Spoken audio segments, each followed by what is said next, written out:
Hola Jenny, ¿cómo estás? Hola Tincho, ¿todo bien vos? Acá, divirtiéndome como loco con esto. Me imagino. ¿Quién más tiene que estar? Leo y después los chicos del provincial, me parece, que se empezaron a unir a partir de la clase pasada. Bueno, que hay residentes del provincial. Sí. Yo vivo en un termo desde que me fui de coronaria, no sé No, pero quién. igual hace poquito que empezaron a estar como en la carrera y van a empezar a Ah, participar de los seminarios y demás. bueno, los esperamos. ¿Vos todo bien? Sí, sí, por lo menos. ¿Vas a SAC o no? No, este año no. Hace años que no, pero siempre me agarra desprevenido. Sé todo el año que es SAC y después me olvido. ¿Vos? Claro. Yo sí, este año sí. ¿Cuándo vas? ¿Cómo? ¿Cuándo vas? ¿Mañana? Mañana vamos Bueno. con Pascual, con Celeste, Juli y Martín. Ah, bueno, está bueno, está Sí, bueno. sí, sí, vamos varios. ¿Y quién queda? ¿Quién? Queda Flor como Flor. máxima autoridad, tipo jefa, Rina y Leo. Ah, claro, claro. Bueno, pásenlo Sí, somos lindo. poquitos. Bueno, No, gracias. bueno, está bueno el grupete. Sí, sí, sí. Por lo menos nos llevamos bien. Y sí. Che, bueno, ¿qué hacemos? A ver, ¿Y le quién es? pregunto a Leo. Los del provincial ni idea, porque No, no eso no sé si sé, quién le avisa. si no se conecta en horario, qué sé yo. Eh, ¿Y de ustedes quién falta? Leo. Hasta que yo me dé cuenta cuál es Leo, no, no pasa nada. ¿Quedaron dos nomás? ¿De R2? Claro, yo y él. Ujú. Bueno, nos falta el 50%. Ahí, Martino, ahí Sí. lo tenés. Hola, ¿qué Hola, tal? ¿cómo estás? ¿Cómo va? Bien, ¿vos? Todo bien, acá no me podía conectar. No pasa nada. Bueno. ¿Sabés si se conecta alguien más? La clase pasada estaban los chicos del provincial, pero no sé si hoy van a estar. ¿Y eso quién los contacta? Bueno, no, igual, si no se conectaron, ya está. Supongo que Anita. Justo me había hablado recién, ahí le pregunto si querés. Sí, si no empezamos, sí, preguntale, pero si no empezamos, pues ya deberían Dale, estar conectados. Yo voy a poner para compartir.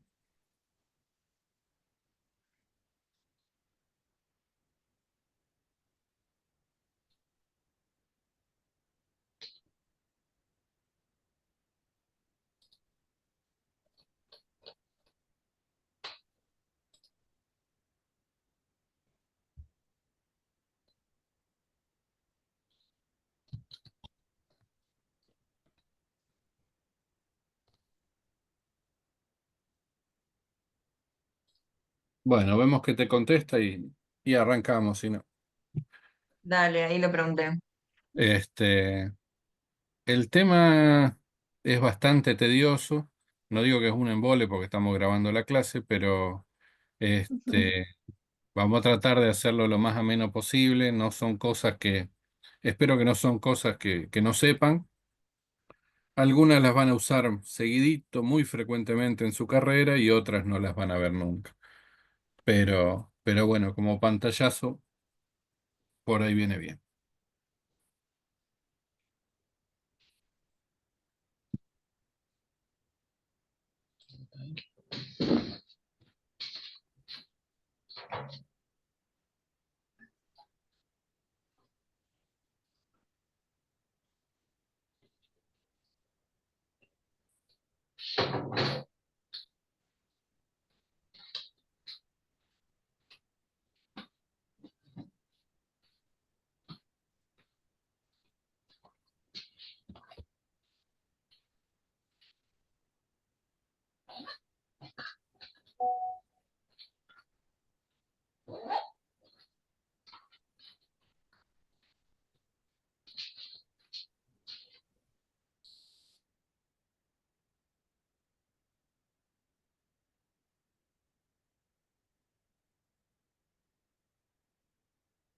Bueno, dale, arranquemos, Dale, porque pues no, no me contesta. no, ni creo que se conecte en esta hora. Bueno, la idea es hablar de radiología cardiovascular, fundamentalmente de la radiografía de tórax de frente y perfil.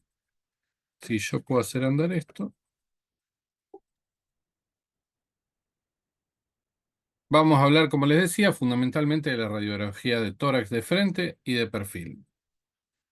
Las indicaciones de este estudio, a pesar de que ha pasado el tiempo y hace mucho tiempo que se usa, se sigue usando porque es un método rápido, muy accesible, de bajo costo, no invasivo, esto entre comillas, porque irradia, que permite una visualización torácica completa, tanto del corazón como de los vasos pulmonares, como del parénquima pulmonar y del continente. Eh, la visualización es completa, pero lo que estamos viendo en realidad son contrastes de sombras. Se puede hacer en forma portátil y tiene muy pocas contraindicaciones. Hay que tener en cuenta a la hora de realizar la radiografía o de interpretarla ciertas características técnicas. Tiene que estar rotulada con datos del paciente y la posición, tiene que estar centrada la radiografía, bien inspirada en apnea, bien penetrada y sin movimiento. Ahora vamos a ahondar en cada una brevemente. Tiene que tener los datos del paciente y la posición. Hay distintos tipos de proyecciones para la radiografía de tórax. A la izquierda la póstero anterior, la lateral, que es la de perfil, y en el último caso la anteroposterior con el paciente en decúbito. Empiezo acá a decir que la póstero anterior, la imagen de la izquierda, es la más indicada y es la que mantiene las proporciones naturales del corazón y los pulmones. No así la anteroposterior, que es la que más vemos en coronaria o en pacientes internados. Como les decía, la radiografía tiene que estar centrada. La forma de ver si la placa de tórax de frente está centrada es trazando una línea imaginaria entre las apófisis espinosas de las vértebras cervicales y torácicas y ver que los extremos de las clavículas, los extremos internos, estén equidistantes de esta línea entre las apófisis espinosas. Si esto no sucede, está rotada a la derecha o rotada a la izquierda. ¿Mm? Eh, por ejemplo, en la radiografía de arriba se ve cómo está equidistante, mientras que la de abajo está completamente rotada, la columna aérea de la tráquea está en el hemicampo pulmonar derecho. Tiene que estar bien inspirada en apnea la placa, y estos ya son detalles más finos, pero que hay que tener en cuenta. ¿Cómo sabemos esto? Contando 6 u 8 arcos costales anteriores u 8 o 10 arcos costales posteriores a nivel de la parte horizontal del hemidiafragma derecho. O sea, el hemidiafragma derecho tiene que estar a la altura del sexto u octavo arco costal anterior o hasta el décimo arco costal posterior. ¿Por qué es importante esto? Porque cambia las proporciones entre los órganos que yo le decía anteriormente. A la izquierda hay una placa relativamente bien inspirada, mientras que la misma placa sacada en expiración, una placa mal expirada, hace parecer que el corazón es de mayor tamaño y los campos pulmonares son más pequeños. Tiene que estar correctamente penetrada, que esto es la incidencia de los rayos, tiene que ser la cantidad de voltaje de los rayos que inciden sobre el paciente, teniendo en cuenta su peso y su distancia, tienen que ser correctos para la correcta interpretación de la radiografía. Y esto lo vamos a discriminar, digamos, en la placa de tórax de frente con un par de conceptos. Entre ellos, el más común y más usado es que se discriminen las vértebras una de otra solo hasta la cuarta torácica, que es más o menos hasta la altura del botón aórtico. Hasta la altura del botón aórtico debemos ver las vértebras cervicales y torácicas bien definidas, no como una masa ósea, y no deben verse bien definidas las retrocardíacas, ¿sí? Solo hasta la altura de la cuarta dorsal. Estos son ejemplos, una placa poco penetrada a la izquierda que se le denomina placa blanda, en la cual solo se ven las cervicales bien determinadas, las vértebras, y donde los campos pulmonares se ven más claros, los ilios parecen congestivos, pero en realidad es que la placa es blanda. Mientras que a la derecha, un ejemplo de placa muy penetrada, en donde se ve toda la columna retrocardíaca, incluso abdominal, con las vértebras bien separadas entre sí y las podemos discriminar una por una. Esto no permite evaluar los campos pulmonares y apenas evaluar la silueta cardíaca. ¿De qué vamos a hablar más allá de la parte técnica de la placa de tórax de frente y perfil? En la placa de tórax vamos a analizar el corazón y el pedículo vascular y los campos pulmonares y su vasculatura. Con respecto al corazón y al pedículo vascular, vamos a evaluar posición, tamaño y contorno de la silueta cardíaca. La posición debe ser central, pero con mayor contenido cardíaco en el hemitórax izquierdo, ¿sí? Se dice que de la silueta cardíaca, si uno traza una línea media, un tercio tiene que quedar del lado derecho y dos tercios del lado izquierdo.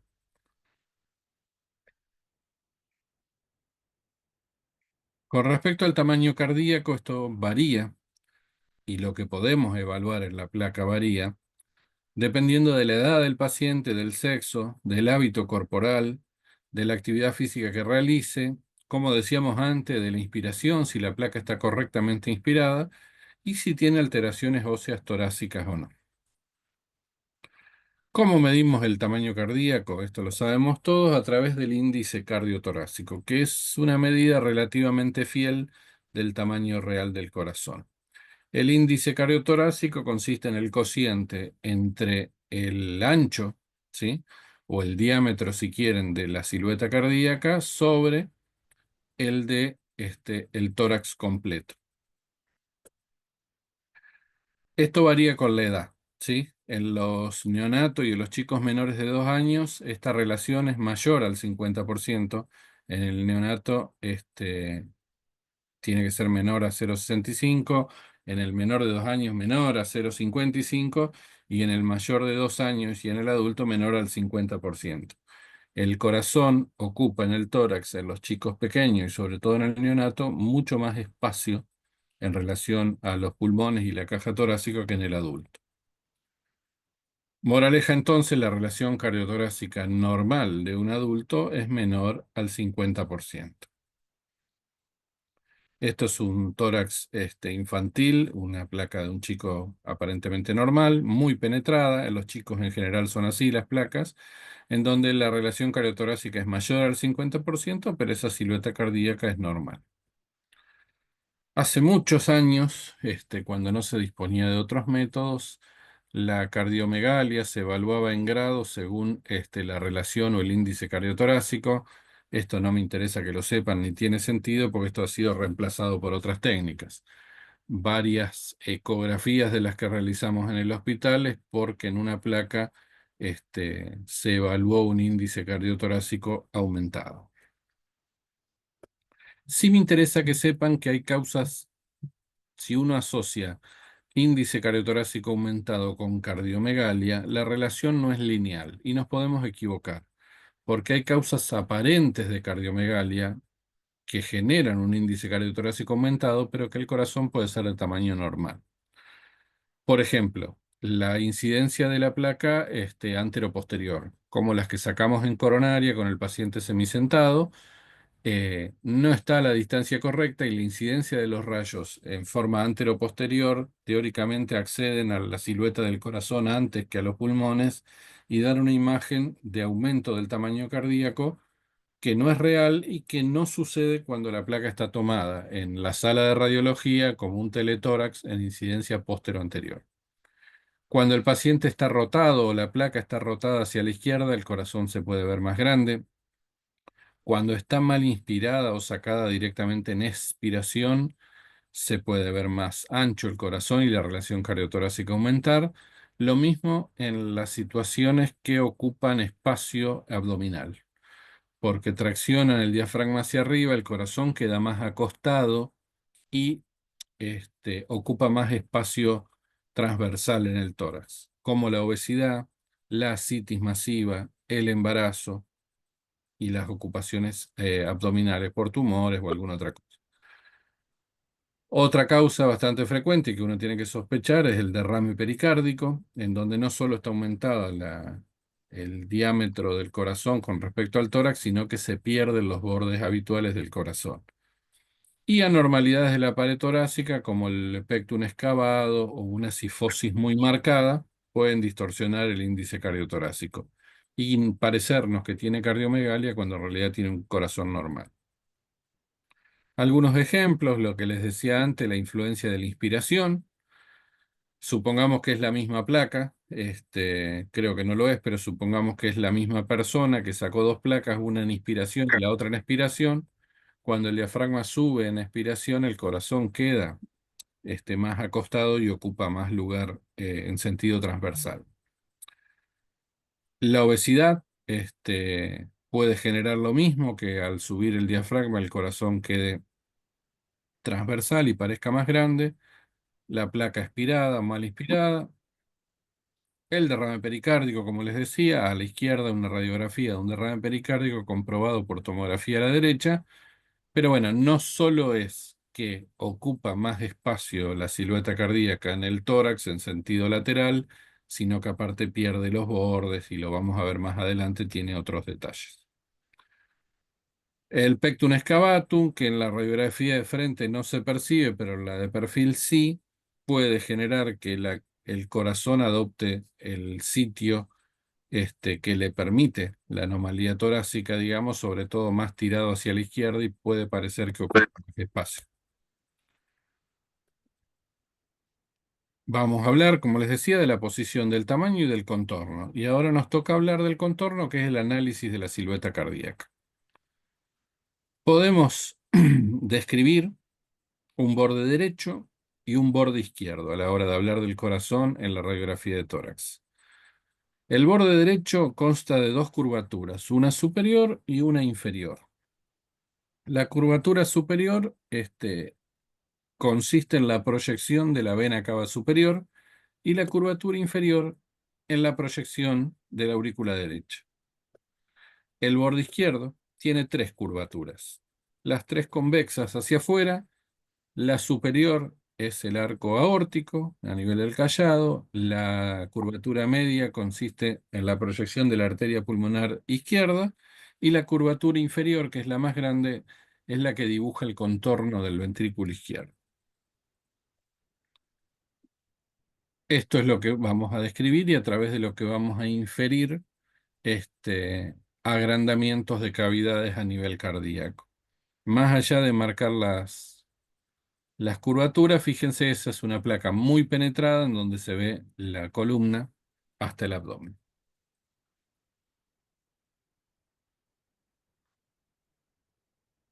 Esta es la proyección del corazón para que tengamos en cuenta lo que les decía. Fíjense del lado derecho la proyección de la vena cava superior, de la orejuela derecha y la aurícula derecha, mientras que a nivel izquierdo el callado aórtico que dibuja el botón aórtico, la arteria pulmonar izquierda y el ventrículo izquierdo. Esto es solo para graficar. En la radiografía de perfil ya se complica un poco más y necesita más imaginación, pero también podemos describir curvaturas anteriores y posteriores. A nivel anterior, la curvatura del corazón que contacta o linda con el esternón corresponde a la proyección del ventrículo derecho. De arriba, de ahí sale hacia arriba la curvatura del arco aórtico. El ventrículo derecho obviamente se proyecta y sale la arteria pulmonar. Esto no es tan fácil de ver. Sí es fácil de ver el ventrículo derecho y el arco aórtico, no tanto así la arteria pulmonar. La aorta, como les decía, y a nivel posterior podemos describir dos curvaturas, la aurícula izquierda y el ventrículo izquierdo. Esto también es difícil de ver. La proyección, el corazón como una pelota de rugby parada, tiene, ¿sí?, una concavidad abajo que lo completa, digamos, hasta el diafragma que corresponde a la vena cava inferior. A la hora de recordarlo, tengamos presente esto. Contra el tórax en el perfil va el ventrículo derecho y hacia atrás contra el esófago la aurícula izquierda. Los hilios pulmonares que vamos a describir como normales están a ambos lados de la silueta cardíaca, en la parte media. El hilio pulmonar izquierdo es un poco más alto que el derecho y teóricamente lo que vemos en la radiografía hacia arriba de una línea trazada en la mitad de los hilios pulmonares, hacia arriba vemos elemento venoso y hacia abajo vemos elementos arteriales. Y en realidad lo que más nos fijamos en la placa de tórax de frente es la proyección de la arteria pulmonar derecha y de la arteria pulmonar izquierda. En el concepto es así. Hacia arriba se ve más territorio venoso y hacia abajo más territorio arterial. Me interesa que sepan ver las dos arterias pulmonares. El hilio izquierdo, como le decía, es un poco más alto que el hilio derecho. Con respecto a la vasculatura pulmonar normal, algunas cuestiones para tener en cuenta, ¿sí?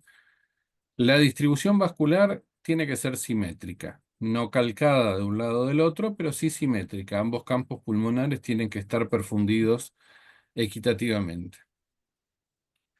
Por una cuestión gravitacional, es más abundante la circulación y de mayor calibre en las bases pulmonares. Los vasos se dibujan mejor, entre comillas, en las bases que en los campos medios y altos. Y como les decía antes, el hilio izquierdo es un poco más alto que el hilio derecho. No está expresado acá, pero la vasculatura no llega hasta la periferia.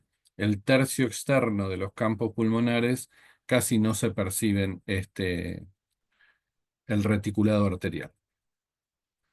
Ahora vamos a hablar de las alteraciones. Vamos a empezar con el aumento del tamaño de las cámaras cardíacas. Vamos a comenzar por el lado derecho con el aumento de la aurícula derecha. Como yo les decía, el borde derecho de la silueta cardíaca, la parte superior corresponde a la vena cava y la inferior a la aurícula derecha. Este es el borde que va a sufrir cambios cuando hay aumentos de la aurícula derecha. ¿Cómo son los cambios? Se proyecta más hacia la derecha y se hace más convexo. Es poco específico, pero se ve claramente la convexidad derecha aumentada, el corazón se hace más redondito, y ya en el perfil hay un aumento del contacto con el esternón, que ahora lo vamos a ver. ¿Qué causa aurícula derecha aumentada de tamaño en forma casi aislada? La hipertensión pulmonar, la insuficiencia tricuspidia severa, algunas cardiopatías congénitas o anomalías como la anomalía de Epstein, donde está mal implantada la válvula tricúspide y tiene una insuficiencia tricúspide importante. En general, yo les voy a dar las cosas por separado para poder estudiarlas como alteraciones bastante fáciles de discriminar, pero en el paciente, como ustedes lo ven todos los días, estas cuestiones se dan combinadas. Es muy raro encontrar solo aumento del tamaño de la aurícula derecha, sino otra serie de alteraciones propias de la patología.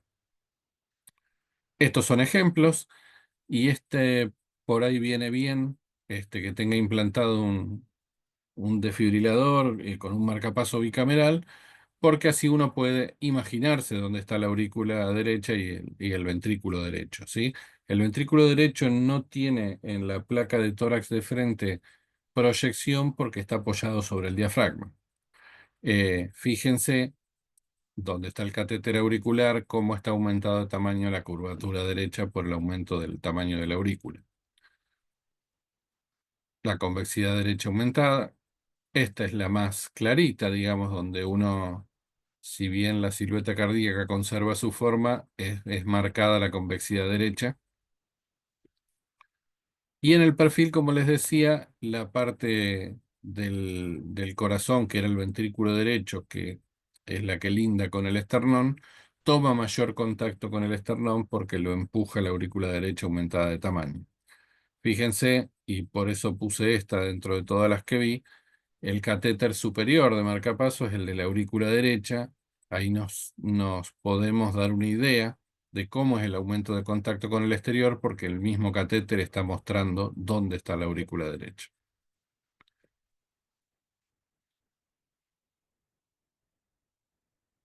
Lo mismo, aumento de la curvatura derecha, este en un chico pequeñito, en un infante. Y ahora vamos al aumento de la aurícula izquierda, que si ustedes lo piensan, cuando lo vimos en las curvaturas que analizamos la silueta cardíaca, no tiene expresión la aurícula izquierda queda por detrás de la aurícula derecha y por detrás del ventrículo izquierdo, la placa de tórax de frente. Entonces, cuando aumenta de tamaño la aurícula izquierda, lo que da son cambios indirectos. Cambia las curvaturas, pero porque empuja estructuras. Esta es la animación un poco exagerada del aumento de tamaño de la aurícula izquierda y cuáles son los cambios que va a generar en la silueta cardíaca. Yo los nombro y los vamos a ir viendo de a uno. Aumenta el ángulo interbronquial. Aparece un cuarto arco izquierdo. Puede aparecer signo del doble contorno o de escape auricular, se llama. Y en la de perfil empuja el esófago hacia atrás. Causas puras de aumento de la aurícula izquierda, cosas que no se ven frecuentemente, la estenosis mitral pura, la insuficiencia mitral severa, el mixoma auricular, el ductus persistente o una comunicación interauricular de importancia. Ahora le voy a mostrar las cosas que le decía, las manifestaciones que tiene el aumento de la aurícula izquierda a través de alterar otras estructuras. Y vuelvo para atrás. Fíjense la columna de aire de la tráquea, cómo se divide en bronquiofuente izquierdo y derecho. El ángulo entre ambos bronquios está aumentado, ¿sí? En general es un ángulo más agudo, más cerrado, que al aumentar la aurícula izquierda y empujar el bronquio fuente izquierdo hacia arriba, aumenta el ángulo interbronquial. Detrás de la aurícula derecha, ¿sí? Si uno busca el contorno de la aurícula derecha en el borde inferior derecho de la silueta, puede observarse una doble línea, que la saco para que la vean. Eso se llama signo del doble contorno o del escape auricular, en donde se marca la aurícula izquierda por detrás de la derecha con distintas densidades. Entonces vemos el borde de la aurícula derecha y el borde de la aurícula izquierda como un doble contorno. Este paciente aparte tiene una válvula mecánica mitral. Decíamos, aumenta el ángulo interbronquial, doble contorno del lado derecho y aparición de cuarto arco izquierdo, ¿sí? Si recuerdan, teníamos el botón aórtico, la arteria pulmonar izquierda y el ventrículo izquierdo, y aparece entre la arteria pulmonar izquierda y el ventrículo izquierdo un cuarto arco convexo que se llama cuarto arco del borde izquierdo, que es expresión del aumento de la orejuela de la aurícula izquierda. Hace muchos años era un signo típico de estenosis mitral o de insuficiencia mitral severa. Las radiografías que pongo están un poco, no son, son exageradas desde el punto de vista de que son patologías muy avanzadas para poder ver la alteración que les estoy describiendo. Si se fijan en esta placa, ese es el cuarto arco izquierdo, entre el ventrículo izquierdo y la arteria pulmonar izquierda, y tiene doble contorno a nivel de la aurícula derecha, donde se proyecta por detrás la aurícula izquierda aumentada de tamaño. Otra placa en donde se ve bastante clarito el signo del doble contorno del lado derecho. El cuarto arco izquierdo es plano acá, pero está. La apertura del ángulo bronquial. Y acá el doble arco derecho se ve distinto. Les voy a marcar, ahora que uno la marcó, la puede ver, digamos, si no quizás no toma tanta conciencia de que está ahí. Pero si se fijan, tiene aumento del ángulo interbronquial, tiene un marcado cuarto arco del lado izquierdo, y a nivel de la aurícula derecha tiene una opacidad que no genera un doble arco, pero que sí se proyecta por detrás de ella. Lo que está en línea punteada amarilla es la proyección de la aurícula izquierda aumentada de tamaño, y lo que hace. Genera doble contorno del lado derecho, cuarto arco del lado izquierdo y empuja los bronquios hacia arriba. Esto no se hace más, es de otra época, es una radiografía contrastada de esófago para ver agrandamiento de aurícula izquierda y bueno, lo que genera es esto, ¿sí? Si el esófago no está contrastado, no lo vemos en el perfil, vemos sí que la silueta cardíaca se acerca y contacta con la columna, pero esta imagen de compresión del esófago por la aurícula solo se veían las placas contrastadas. Aumento del ventrículo derecho, como les decía antes, el ventrículo derecho no genera curvaturas en la silueta cardíaca porque se encuentra proyectado y apoyado sobre el diafragma, pero cuando aumenta de tamaño sí genera cambios en la silueta cardíaca de la misma manera que decía la aurícula izquierda, porque tracciona cavidades y hace cambiar la forma de la silueta. El aumento del ventrículo derecho genera distintas cosas. Redondea el borde izquierdo, que siempre es afinado y en punta, acá está redondeado, eleva la punta del corazón y da lo que se denomina corazón en bota o corazón en sueco. En el perfil desplaza hacia atrás el corazón al aumentar el ventrículo derecho porque empuja toda la silueta del corazón hacia atrás.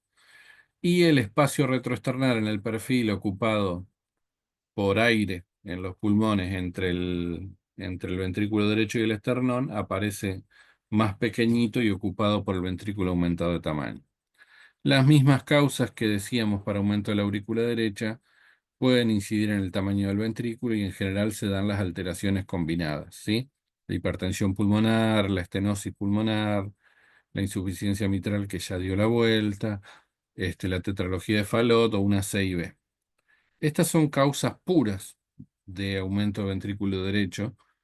Insisto que uno después, vamos a ver algunas radiografías, las alteraciones las ve combinadas porque las patologías que dilatan cavidades en general no lo hacen con una sola. Bueno, aumento de tamaño de ventrículo derecho. Fíjense, redondea el borde izquierdo, que aparecía afinado y apuntando hacia abajo, y ahora está redondeado y apuntando hacia arriba. Eleva la punta del corazón y da una imagen de bota, botino sueco, donde el taco estaría del lado derecho y la punta del lado izquierdo. Esto es lo mismo en un chiquito, creo que tiene menos de 2 años. Fíjense que tiene aumentada tanto la aurícula derecha como el ventrículo derecho. La punta del corazón está elevada y redondeada. Esta es una imagen típica de corazón en sueco, se llama, o corazón en bota, y es patognomónica a los chicos, o lo era hace unos cuantos años, de tetralogía de Fallot.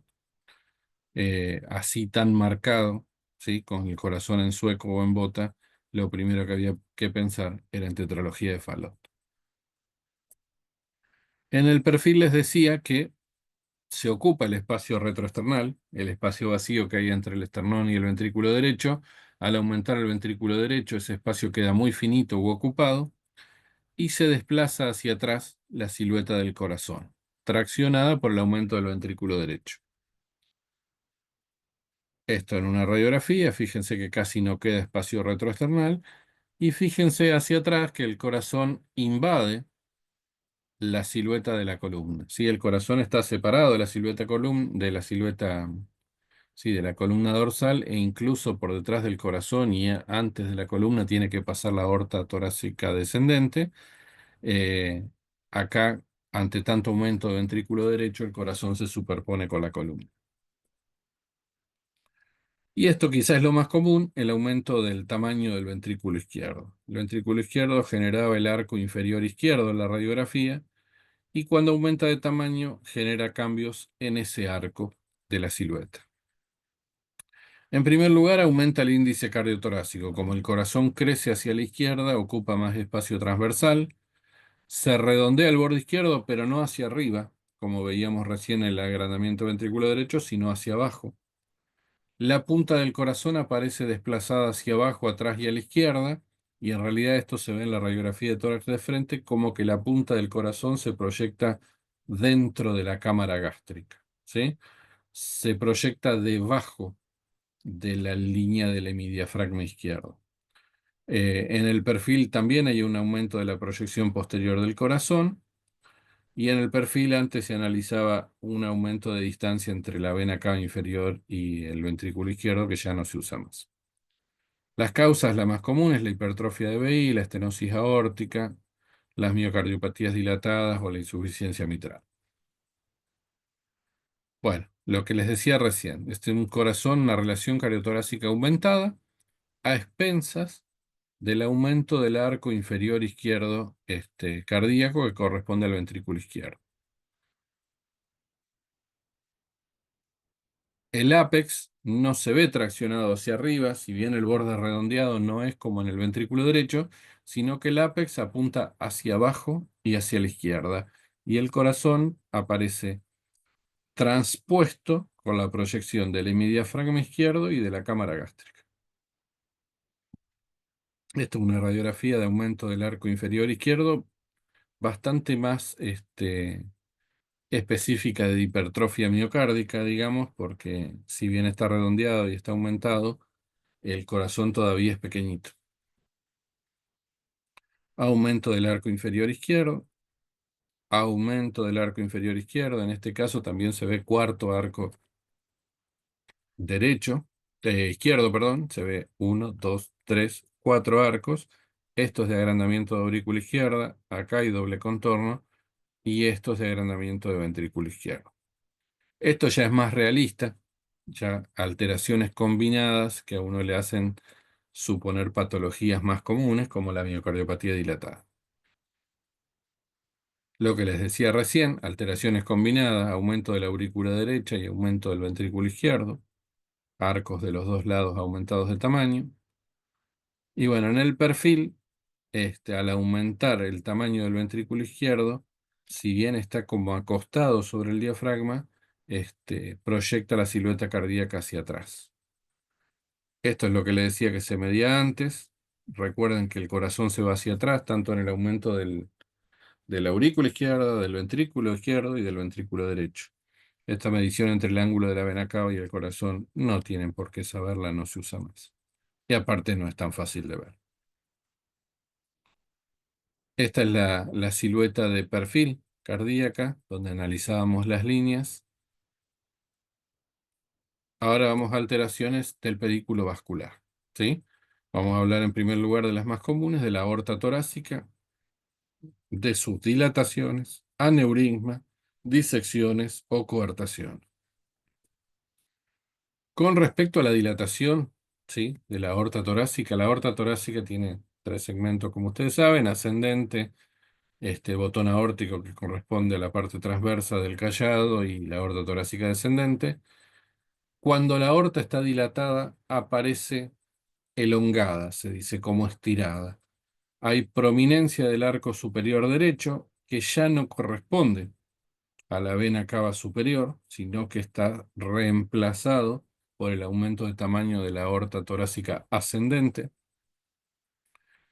Hay mayor prominencia del botón aórtico, que esto es subjetivo, pero se ve un botón más redondeado, y puede verse la proyección de la aorta detrás del corazón, de la aorta torácica descendente, incurvada y flexuosa. Cuando la aorta está dilatada en toda su extensión, ¿sí?, no en forma neurismática localizada, sino en toda su extensión, como los hipertensos, los longilíneos, etc., vemos cambios en el arco derecho superior, callado prominente y la aorta flexuosa que pasa por detrás del corazón.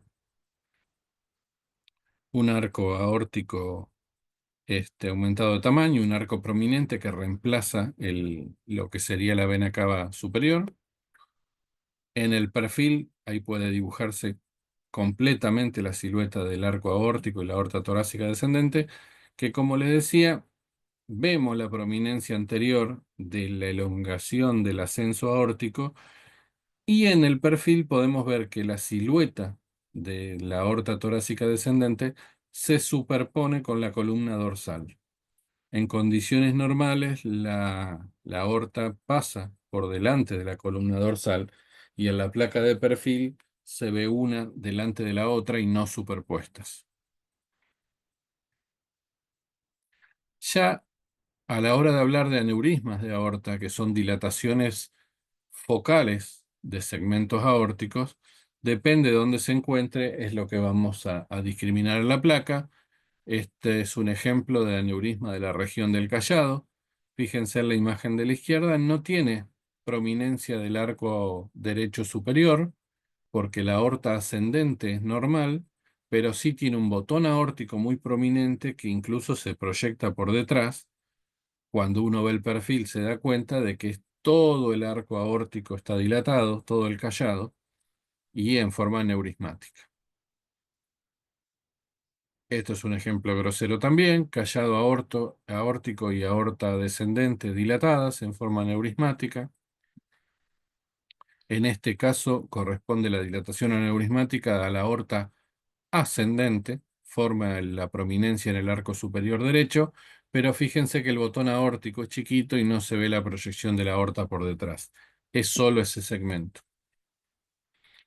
Bueno, y esto ya se nos fue de las manos, una dilatación aneurismática, pero muy grande, tanto del arco aórtico en su porción ascendente, transversa como descendente, este, y bien puede haber sido una placa de disección esto porque la dilatación aneurismática es muy grande. Es casi tan grande la silueta de la aorta como la cardíaca. Con respecto a la disección de aorta, lo que podemos discriminar en la radiografía de tórax de frente es poco. Antes los signos que se describían como de positivos para disección, cuando no había otros métodos, eran tomados como el gol estándar, pero fueron reemplazados con el paso de los años con otros métodos. Y ahora uno los puede ver como sugestivos, pero de ninguna manera diría uno esto está disecado porque veo estos signos. En realidad, uno piensa en disección aórtica cuando le hace una placa de tórax a un paciente que tiene dolor de pecho y tiene una dilatación aneurismática de la aorta. Entonces, entre la dilatación aneurismática y el dolor, uno puede presumir la disección aórtica. Está descrito quizás el más fácil de ver de los signos descritos, porque no son fáciles, es el signo de doble contorno, ¿sí? En donde puede, en esta dilatación aneurismática, verse un doble borde a nivel de la pared aórtica del botón aórtico, donde uno corresponde a la luz verdadera y el otro a la luz falsa. Eh, Esto es más fácil de ver cuando las paredes de la aorta están calcificadas. Por ejemplo, en este caso. En el perfil, ahí, la proyección de la aorta descendente ya se ve que la luz falsa está separada de la luz verdadera por una imagen lineal de calcio, ¿sí? Está calcificada la pared aórtica y cuando se disecó vemos los dos bordes, pero lo vemos mucho mejor porque está calcificada. Si no, es difícil de ver esto y de ninguna manera en general pasa que en un paciente asintomático uno encuentra este signo y termina siendo una tomografía. En realidad esto, si uno no lo busca, pasa desapercibido. Signo del doble contorno.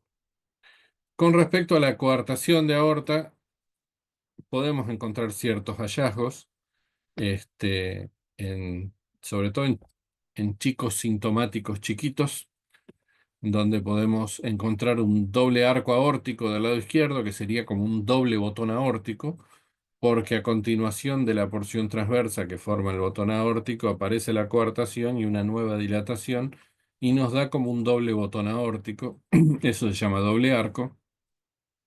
Y si bien este es un signo de cronicidad de la coartación aórtica, el signo de Roesler, que se ve en el borde inferior de los arcos costales, sobre todo izquierdo, en donde el borde superior del arco costal se ve lineal y de manera definida, mientras que el borde inferior se ve todo erosionado.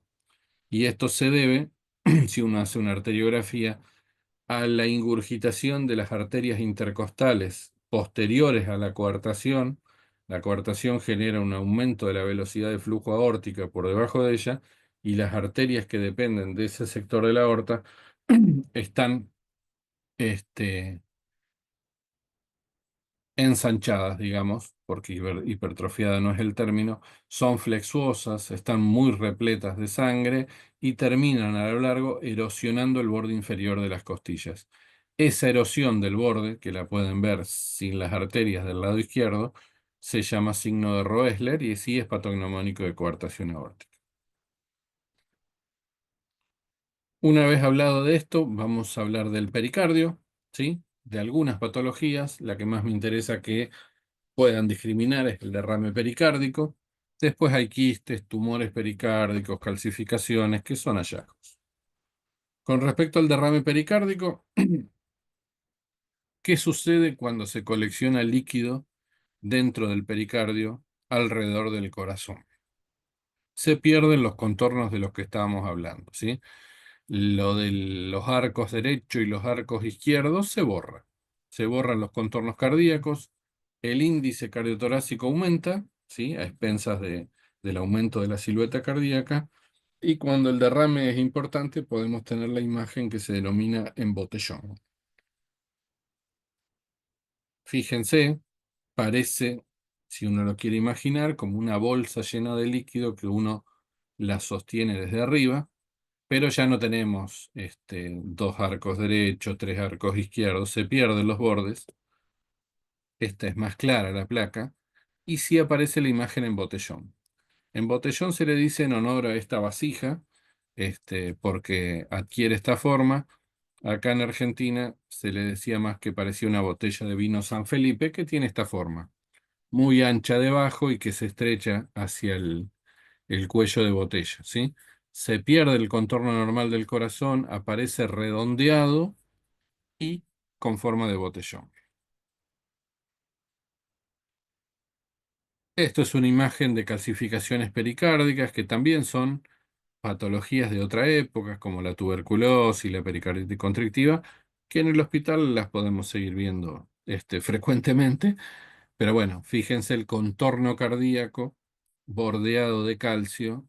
Esto en general genera clínicamente una pericarditis restrictiva, una miocarditis, una miocardiopatía restrictiva, y hay que debridar. Lo mismo acá, esto es muy raro de ver, pero fíjense, todo calcificada la silueta cardíaca por calcificación pericárdica. Acá en la punta del perfil, en la parte anterior y posterior. Y dos palabras de los tumores de pericardio, que cuando uno en la radiografía interpreta cosas, lo que está viendo es contraste de sombras. Entonces los tumores de pericardio lo que hacen es deformar la silueta cardíaca como una imagen de suma o de relleno. Y imposible de discriminar realmente si son tumores de pericardio sin otro método, ¿sí? En el frente no sabemos si eso está detrás del corazón, delante, o si es parte del pericardio. Ahora vamos a hablar de los campos pulmonares y su vasculatura en la segunda parte de la charla, que esto es de todos los días, ¿sí?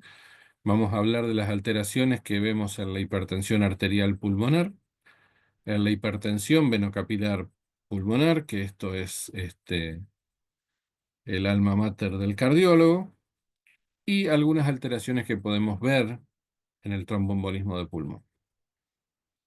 Con respecto a la hipertensión arterial pulmonar,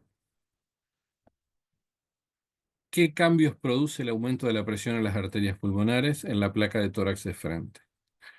Obviamente aumento del tamaño de los ilios, ¿sí? Y del ilio izquierdo, el segundo arco izquierdo que es convexo aparece muy grosero, muy aumentado de tamaño.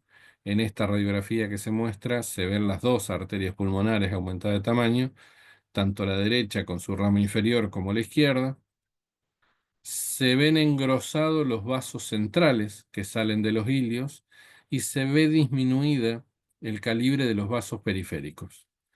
Esto da lo que se denomina, y es característico de la hipertensión arterial pulmonar, la imagen en árbol podado, ¿sí?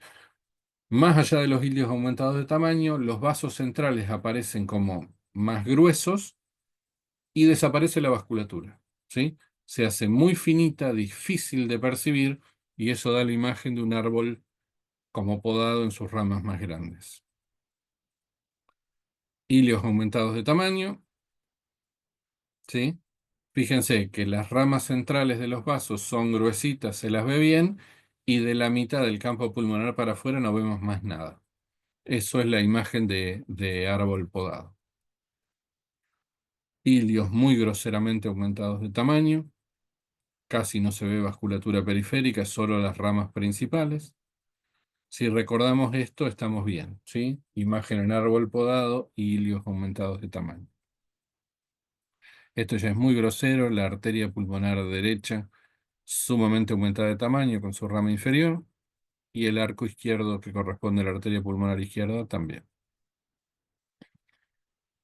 No mucho más que eso de hipertensión arterial, vamos a hablar de hipertensión venocapilar pulmonar. En una placa, decíamos, normal, sin hipertensión venocapilar, la presión venocapilar pulmonar, la presión de Wesch, ¿sí? Es de 8 a 12 milímetros de mercurio. En esta placa se ven los hilios normales y el flujo venocapilar es normal. Mayor en las bases que en los vértices, no llega a la periferia, pero es simétrico, ¿sí? Cuando empieza a aumentar la presión venocapilar en la circulación pulmonar, empezamos a ver cambios. Esto está estudiado y está descrito. Las presiones en las que vemos distintos cambios no están así en la práctica, pero tengámoslo en cuenta. La hipertensión venocapilar de grado 1 hasta 18 milímetros de mercurio de Wesch, que es la que queremos tener, por ejemplo, en el contexto de un infarto, vamos a encontrar los hilios dilatados y lo que se denomina cefalización de flujo. Esto, vuelvo hacia atrás, eso es hacia adelante. Fíjense, esta placa que es normal tiene las bases más perfundidas que los vértices.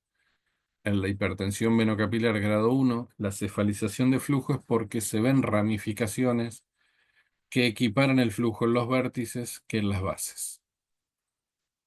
Este es el primer grado de ingurgitación vascular, digamos, de hipertensión venocapilar. Yo le voy a hablar de 4 grados de hipertensión venocapilar. Según la bibliografía pueden ser 3 o pueden ser 4. Después lo charlamos, pero vamos a dividirlo en 4. La hipertensión venocapilar grado 2 es con una presión capilar entre 18 y 22 milímetros de mercurio. Aumentan los cambios, ¿sí?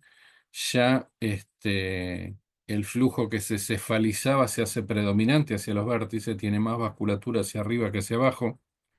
Se puede ver línea de cisura, de rama intercesural, y los hilios ya no se ven tan definidos. Se le dice empastados, tienen los bordes borrosos. Línea de cisura, que en realidad para ser patológica tiene que tener más de 2 milímetros.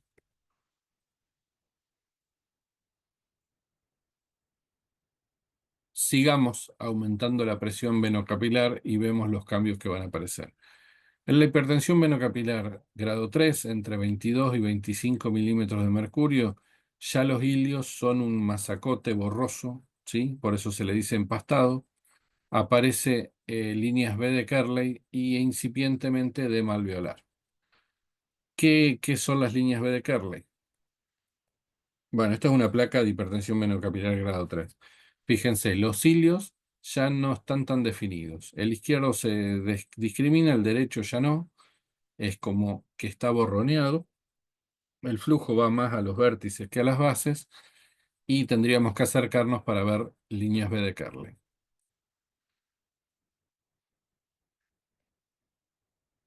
En la placa, así a simple vista no las vamos a ver, pero si la analizamos vamos a ver cerca de los bordes costales externos, ¿sí? Líneas horizontales radiopacas que se llaman líneas B de Kerley y corresponden a edema interlobulillar, ¿sí? Por eso son horizontales, porque los lobulillos están dispuestos de esa manera. Ya no tenemos ingurgitación vascular, sino que tenemos manifestación de edema en el espacio intersticial. Entonces, como tenemos edema intersticial, se manifiesta como líneas B de Kerley. Hay descripta líneas A, líneas B y líneas C de Kerley.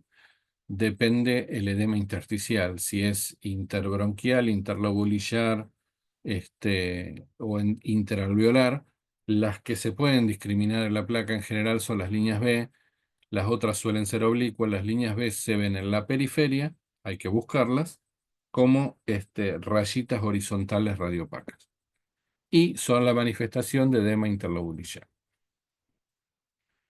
Y en la hipertensión venocapilar grado 4, esto que aparecía en el grado anterior de edema ya intersticial, se hace edema intraalveolar. La presión venocapilar supera los 25 milímetros de mercurio. Esta es una placa de edema agudo de pulmón. Hay líquido dentro de los alvéolos. La imagen se denomina ilios en alas de mariposa. Y la manifestación del líquido de los alvéolos es la presencia de exudados algodonosos. Esta es una placa similar, donde acá hay más de 30 milímetros de mercurio de presión venocapilar, con franco edema alveolar, hilios en alas de mariposa, no tanto exudado algodonoso, pero sí, eso que parece todo apolillado es el edema dentro de los alvéolos. Esto es lo que más comúnmente uno recibe cuando manda a un paciente a hacer una placa que está sospechando un edema agudo de pulmón en la guardia. Son los pulmones velados. Si uno quiere, puede discriminar ahí hilios en alas de mariposa, pero es una placa de pulmones llenos de líquido, ¿sí? Todo exudado algodonoso es. No parcheado, sino ya completamente todos los campos pulmonares. Esta la puse para discriminar lo que llamamos exudados algodonosos. ¿Qué es esto, sí? Estas manchitas que padecen de algodón parcheadas en toda la altura de ambos campos pulmonares. Los grados de hipertensión venocapilar y las alteraciones se van manifestando en escalera, en cadena. No vamos a tener exudados algodonosos si no tuvimos antes todo lo otro. Eso hay que tenerlo presente. Y digo dos palabras de lo que les decía antes. Alguna bibliografía cataloga la hipertensión venocapilar en 3, ¿sí? Y no en 4. A mí me pareció más gráfico ponerla en 4 porque da lugar a esto de la escalada de la presión y cómo analizarla. La que lo clasifica en 3 grados, el 2 y el 3 están juntos. En el grado 1 hay edema dentro de los vasos, para que lo entendamos así, no es edema, pero hay plétora vascular, con hilios aumentados de tamaño, circulación hacia los vértices, con redistribución de flujo hacia los vértices, y la ingurgitación vascular todavía no extravasó. Ese es el grado 1. En el grado 2 de esta clasificación en 3 tenemos edema intersticial, ¿sí? Los hilios están empastados. ¿Por qué están empastados? Porque alrededor tienen líquido en el intersticio. Hay líneas B de Carley y hay línea de cisura o derrame intercesural, ¿sí? Y puede aparecer derrame pleural. Y en el grado 4 ya el edema es alveolar. Y ahí aparecen los hilios en alas de mariposa, los exudados algodonosos y las imágenes que veíamos recién, ¿sí? Típicas de edema alveolar. Quizás es más práctica la de 3 grados, pero para la clase me pareció mejor ordenarla así. Con respecto al tromboembolismo de pulmón, casi no hay alteraciones típicas. Es más, dentro de un cuadro clínico compatible con embolia de pulmón, el tener una radiografía sin alteraciones es sospecha de tromboembolismo de pulmón. Si no tenemos un bloque neumónico, si no tenemos hipertensión venocapilar, si no tenemos nada y nuestro paciente tiene un cuadro compatible, tenemos que sospecharlo. Así que la radiografía del tromboembolismo de pulmón puede ser sin alteraciones. Puede haber sectores de oligoemia pulmonar o puede haber sectores de amputación vascular. Y sí, la imagen quizás más típica y la única que puedo describir como propia del tromboembolismo de pulmón es la del infarto de pulmón. Bueno, esta es una imagen, esta placa está puesta para mostrar amputación vascular. Cuando uno mira la placa con nuestro paciente en su contexto clínico, buscando cosas, quizás no encuentra demasiado, una placa medio penetrada, pero si uno se fija, tiene la arteria pulmonar derecha, la rama inferior descendente, amputada. Llega hasta un determinado punto y ahí se corta. ¿No genera sospecha? Puede generarnos sospecha. ¿No genera diagnóstico? No. Esto es peor. Oligoemia. Oligoemia en los campos pulmonares sería sectores de los campos pulmonares que tienen menos sangre, menos circulación de sangre, porque ahí el vaso está obstruido, que el resto. Es difícil de verla a primera vista, yo se las voy a mostrar. Está en ese óvalo, les saco el óvalo para que lo vean. Es un sector radiolúcido, ¿sí? pero no completamente radiolúcido porque tiene vasculatura en su interior, de bordes bien definidos, en donde teóricamente hay menos sangre que en el resto y uno puede identificar como oligoemia esta alteración. Cuando uno la pone y la saca, después la sigue bien. Si miramos esta, que también es un ejemplo de oligoemia, quizás después de haber visto la anterior lo identifiquemos, está en este sector, fíjense que es más radiolúcido que el resto, pero no es un quiste radiolúcido, sino que tiene vasculatura en su interior, lo que tiene es es menos densidad porque tiene menos sangre. Son hallazgos descritos en el tromboembolismo de pulmón no tan fáciles de discriminar. Sí, les decía, la imagen típica de infarto de pulmón es la imagen en cuña de vértice interno y base externa, porque es la camino de la necrosis de un lobulillo, ¿sí? El vértice interno corresponde a la arteria obstruida y el vértice externo a la proyección de ese lóbulo hacia la periferia.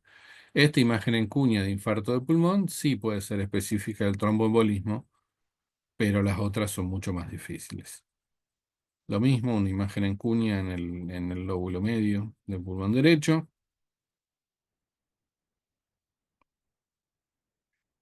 Acá es más difícil de ver, pero está detrás de la mama, en el ángulo izquierdo abajo, pueden ver como una radioopacidad circunscripta que no tiene vértice interno y base externa, porque está en la punta del pulmón, digamos, hacia abajo, pero que cuando hacemos la tomografía encontramos el vaso ocluido y luego la imagen de necrosis de ese sector pulmonar, necrosis hemorrágica, que es la del tromboembolismo de pulmón. Así que esa imagen que vemos ahí marcada con la flecha puede corresponder a un infarto de pulmón. Esta ya es más pretenciosa porque lo que trata de mostrar esta placa es la rama arterial que llega hasta ahí, y se lo voy a dibujar con el cursor. Esta sería la rama arterial y esta sí es una imagen en cuña con vértice hacia el vaso ocluido y la base hacia afuera, ¿sí? Otro ejemplo de infarto de pulmón. Y esto es todo. Les agradezco su atención. Como les decía, muchas de estas cosas las van a ver todos los días y las van a manejar a taquito. Las otras son más raras, pero hay que mencionarlas. Así que bueno, cualquier pregunta, los escucho. Si están ahí todavía. No, se reentendía Tincho igual Sí, Bueno, la verdad de que la sí. clase. esperen que no las puedo ver. Ay, yo activo la cámara, pero creo que estoy al revés. No, pero yo no puedo volver al... Estoy al revés. No puedo dar la vuelta. Bueno, apareció más gente. Buenas. Buenas. No sé dónde te enganchaste, pero bueno. Más o menos a las 7:10 ya había empezado, pero porque llegué a esa hora de los recién llego. No, está bien, no te perdiste mucho tampoco. Igual Este, está bueno para un repaso, porque nada, yo en la clase la había dado en primero y no, hay cosas que obviamente uno se va olvidando. ¿Esta clase habías dado en primero? No. No, así tan profunda no, pero en el PROMI nos hacen dar clase de radiografía de tórax normal en primer Ujú. año. Y Bueno, bueno, después patológica vamos aprendiendo medio sobre la marcha. sí, en realidad, si uno lo piensa, todas estas cosas vienen de pregrado, o yo por lo menos, que soy viejito, lo estudié en el pregrado, pero después uno lo que va viendo todos los días es hipertensión venocapilar y el resto te lo reemplazan los otros métodos. Tal cual. Pero bueno, no siempre vamos a vivir en el tercer nivel, así que vale la pena saber algunas cosas para refrescarlas, como dice la doctora. Y bueno, cualquier duda me preguntan ahora, me preguntan cuando me encuentren o me contactan. No hay problema. ¿Mm? Dale, muchas Tincho. Gracias. Bueno, Gracias. gracias, Eso. Martín. Nos Gracias. vemos. Chao, chao. Chao, chao.